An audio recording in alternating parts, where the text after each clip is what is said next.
My colleague got me fired to take my position. I took his wife instead. The world of Ashton and Klein, the venerable Boston-based private equity firm, was a gilded cage of whispered numbers, bespoke suits, and carefully measured ambition. My world. For 8 years, I'd navigated its marble corridors, my ascension from analyst to vice president one of hard-earned, quiet competence. I, Nathan Thorne, wasn't the loudest in the room, but my deals closed. My due diligence was bulletproof. My clients, a roster of old New England industrialists, trusted my steady hand. My office on the 22nd floor had a view of the public garden, a sliver of green serenity amidst the concrete. My right hand, and my eventual Judas, was Julian Vance. He'd been hired 3 years after me, a slick operator from a second-tier business school who compensated with relentless hustle and a smile that never quite touched his calculating eyes. He was my shadow, my associate, my eager apprentice. I mentored him, shared my frameworks, brought him into client meetings.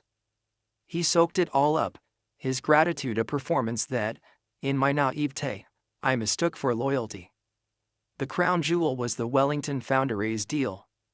A family-owned, precision machining company in Springfield, a Rust Belt gem with proprietary technology.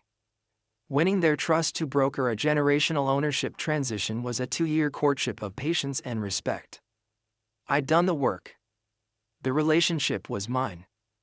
The closing was set for the end of Q3, a deal that would cement my bid for senior vice president. 2 weeks before the closing, the knife slid in. I was summoned, not by my direct boss, but by Charles Winthrop, the icy, patrician head of compliance. In his sterile, art-free office, the air tasted of antiseptic and dread. "Nathan," he began, not offering a seat. "A serious matter has come to light. We have evidence, compelling evidence, that proprietary deal flow data and client communications from the Wellington file have been transmitted to an external email address linked to a shell corporation registered in Delaware." I felt the floor tilt. That's impossible. The Wellington file is under restricted access. Only my team and legal. The digital forensics are clear, Winthrop said, sliding a single sheet of paper across the desk. It was a log. IP address from my work laptop. Timestamp, 11:47 p.m. 2 nights prior, a night I'd worked late. Destination, an obscure adventurescapedl.com address. The transmission occurred during a period of high activity on your machine. The data packet contained preliminary valuation models and the family's personal financial disclosures. My blood ran cold. I didn't do this. Someone accessed my machine. My login, your login, was used. Your two-factor authentication was confirmed. It was you, Nathan. Or someone with unparalleled access. His voice was devoid of empathy. Wellington is apoplectic. They are threatening to sue for breach of fiduciary duty and pull the deal. The damage to the firm's reputation is incalculable. This is a setup, I said, the words sounding desperate even to me. Julian brought this to our attention, Winthrop said, dropping the name like a guillotine blade. He noticed anomalies in the file access logs. He was deeply conflicted, but his duty to the firm compelled him. Julian, the pieces slammed together with a sickening finality. The late nights he'd kept me company. The times he'd brought me coffee, hovering near my terminal. The eager questions about my two-factor app. He hadn't been learning, he'd been engineering a backdoor. I want to see the full forensic report. I want to face my accuser, I demanded. Out of the question. To protect the firm and the ongoing investigation, your employment is terminated, effective immediately. HR has a package. You will be escorted out. Any attempt to contact clients or colleagues will be met with immediate legal action for violation of your non-disclosure and non-disparagement agreements. They gave me 20 minutes, under the watchful eye of a security guard who looked ashamed, to empty my office. As I placed my few personal items, a photo of my late parents, a Mont Blanc pen my first boss had given me, into a cardboard box, Julian appeared in the doorway. The mask was off. The calculation was naked in his eyes. "Nathan, I'm so sorry it came to this," he said, his voice a low murmur meant only for me. I tried to find another explanation. I looked at him, this man I'd built up, and saw the hollow ambition that had always been there. "The Wellington deal," I said. "It's dead now. You killed the golden goose." A faint, cold smile touched his lips. "The firm will recover.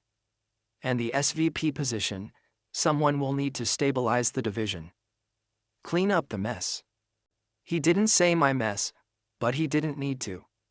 The promotion was his prize. He'd framed me to steal my job and my future. I was walked out of Ashton and Klein like a contagion. The blacklist in Boston's tight-knit financial world was instant and absolute. The story of Nathan Thorne's ethical breach was a juicy, cautionary tale. My savings drained over the next 6 months as I fought a futile legal battle, my lawyer chipping away at the ironclad digital evidence Julian had fabricated. I moved from my Back Bay apartment to a cramped studio in Somerville. The view was of a brick wall. My world had shrunk to the size of a coffin. The only thing that kept me from total despair was a single, burning certainty: I knew it was Julian. And I knew that men like Julian, whose moral compass pointed only toward acquisition, created vulnerabilities in every other part of their lives. I just had to find his. The encounter was an accident born of sheer, grinding routine. To stave off madness, I'd started running along the Charles River every evening. One drizzly October twilight, lost in a fog of self-pity and plotting impossible revenge, I rounded a bend and collided hard with another runner. We both went down in a tangle of limbs on the damp path. "I'm so sorry." "I wasn't looking," I began, scrambling up and offering a hand. She took it, wincing as she put weight on her ankle. "No, my fault. I was in my own world." She looked up, and I froze. It was Elena Vance, Julian's wife. I'd seen her only a handful of times at firm holiday parties, always poised, beautiful in an understated way, a landscape architect who seemed to exist in a quieter, greener universe than her husband's glass and steel one. She looked different now. Tired. The polish was frayed. Recognition dawned in her eyes, followed by a complicated flash of surprise and pity. "Nathan." "Oh." We stood there, awkwardly, the rain misting around us. Her ankle was clearly sprained. "Let me at least help you to a bench. Or call you an Uber," I said, my voice stiff. She nodded, accepting my arm for support. We hobbled to a nearby bench under a willow tree. The silence was heavy with the unspoken wreckage between us. "I heard what happened," she finally said, not looking at me. "I'm sorry." The platitude from anyone else would have ignited my rage. From her, it sounded weary, genuine. "You don't have to be." "I do," she said, her voice dropping. "Because I know him." 2 words, loaded with a universe of disillusionment. She looked at me then, her gaze direct. "He came home that night you were let go, triumphant. He opened a bottle of Dom Perignon we'd been saving. He said he'd secured his future. He didn't say over your grave, but he didn't have to." The confirmation, from this source, was a visceral shock. "You believe he set me up?" "I know the lengths he'll go to," she whispered, her eyes glistening. "Our marriage, it's not a partnership. It's an annexation. I'm another asset, another box checked. Successful wife with the right pedigree. He doesn't see people, Nathan. He sees obstacles or stepping stones." She left, a bitter, hollow sound. "Lately, I think I've transitioned from an asset to an obstacle. I ask too many questions. I have inconvenient morals." We sat in the rain for an hour. I called her an Uber. Before she got in, she turned. Thank you. For not being what he said you were. A week later, a plain envelope arrived at my Somerville address. No return address. Inside was a single keycard for a private athletic club in the South End and a note on elegant, heavy stationery, *, I owe you a proper apology. Coffee? Saturday 10 a.m. Eat. *, it was a reckless, brave gesture. I went. That coffee became a weekly secret. We met in museums, in obscure bookshop cafes, on park benches far from her usual haunts. It wasn't a plot.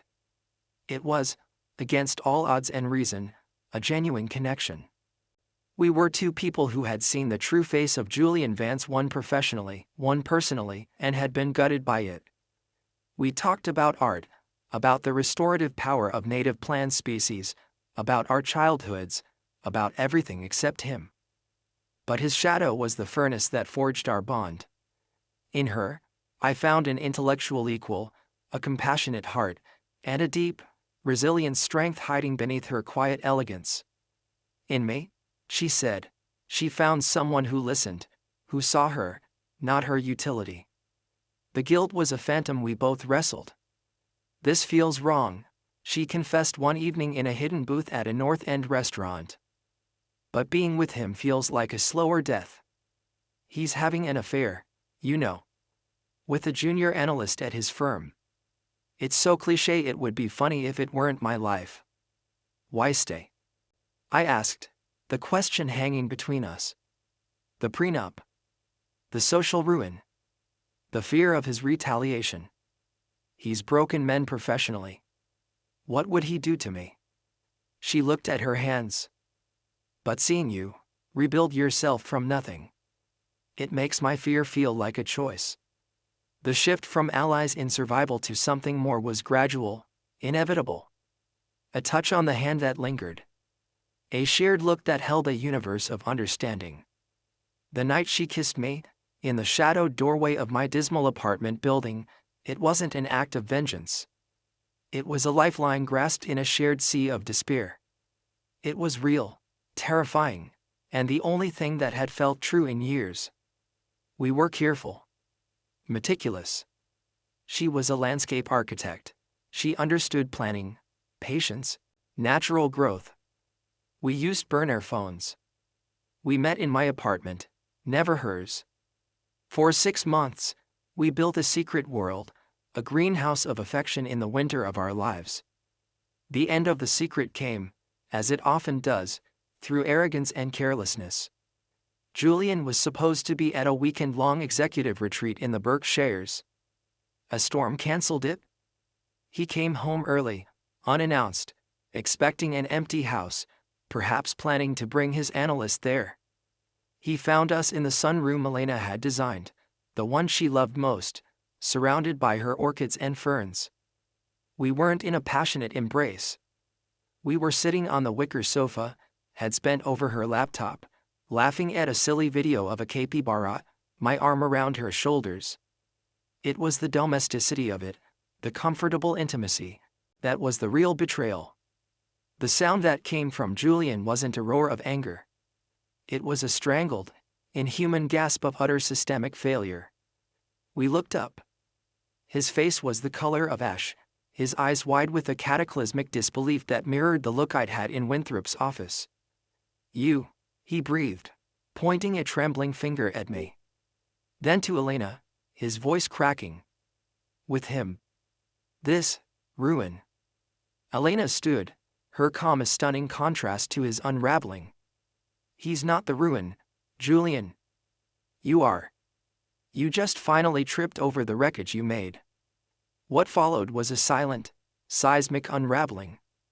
Julian didn't shout. He imploded into cold, furious negotiations.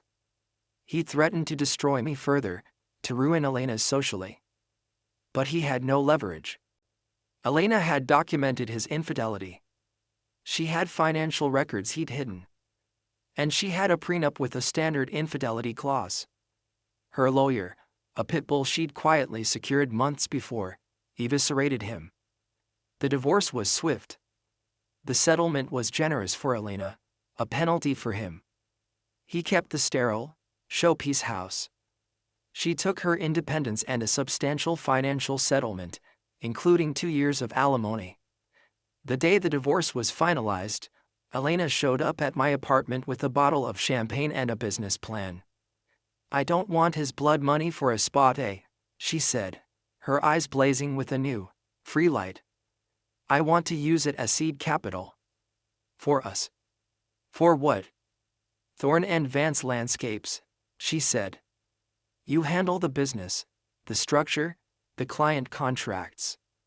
I handle the design, the ecology, the art. We build something beautiful. Something real. On our terms." We got married in a small courthouse ceremony a year later. No one from Ashton and Klein was invited. My father's old signet ring was our only luxury. We poured Julian's alimony payments, every last check, into our new company. It was a poetic justice that felt better than any revenge. Thorne and Vance Landscapes didn't just design gardens, we crafted resilient, living ecosystems. Elena's genius lay in creating breathtaking beauty that restored local habitats. My role was to build a business model around it: ethical, sustainable, and profitable. We targeted a niche, wealthy clients who wanted legacy projects, not just landscaping. An abandoned quarry turned into a native wildflower sanctuary. A rooftop in the seaport transformed into a stormwater managing edible forest. Our work was featured in architectural digests, not financial blogs. Julian, meanwhile, stagnated. The SVP position he'd stolen became a ceiling. The Wellington deal had ultimately collapsed, a black mark. The manner of his divorce, the humiliating, personal defeat, had seeped into his professional reputation.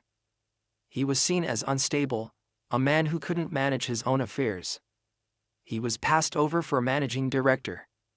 He became a mid-level executive with a nice title and a stagnant career, trapped in the gilded cage he'd fought so dirty to occupy. I heard through the ghostly network of former colleagues that he'd sold the house. That he lived in a sleek, empty condo. That he dated aggressively, unsuccessfully, always searching for the asset he'd lost. One spring afternoon, 5 years after our founding, Elena and I were presenting the master plan for a coastal restoration project to a conservation trust. As we walked out of the meeting, having secured the 7-figure contract, we saw him. Julian was sitting alone at the outdoor patio of a pretentious bistro across the street, nursing a drink in the middle of the workday. He saw us. We were impossible to miss. Elena, vibrant and confident in her practical field jacket and boots, me beside her, our hands linked, a portfolio of living beauty under my arm. We were a picture of shared success, of a partnership that was both personal and profound. His gaze tracked us. I saw no fury left. Only a hollow, bottomless regret, the kind that comes from realizing you traded every genuine thing for a hollow trophy that has now tarnished in your hands. He looked from Elena's radiant, free face to mine, then down at his own expensive, lonely watch. We didn't acknowledge him. We didn't need to. We simply turned and walked down the sun-dappled street toward our parked car, a practical, electric SUV, not a status symbol sports car. The silence between us was warm, full of the unspoken understanding of survivors. "Did you see him?" Elena asked softly, once we were driving. "Yes." She was quiet for a moment. "I used to be afraid of his shadow. Now, I just feel sorry for the man who has to live in such a small, dark place." I reached over and took her hand. The real victory wasn't the business, though it thrived. It wasn't the money, though we were comfortable. The victory was this: the peace in the car, the shared purpose, the knowledge that the deepest revenge is not in taking what someone has, but in building a life so full and true that the very thought of their poison becomes a distant, insignificant memory. Julian had taken my job to claim a position. In taking his wife and earning her love, her partnership, I had claimed a life. And in the end, the landscape we built together was infinitely more fertile than the barren, transactional wasteland he had chosen to rule.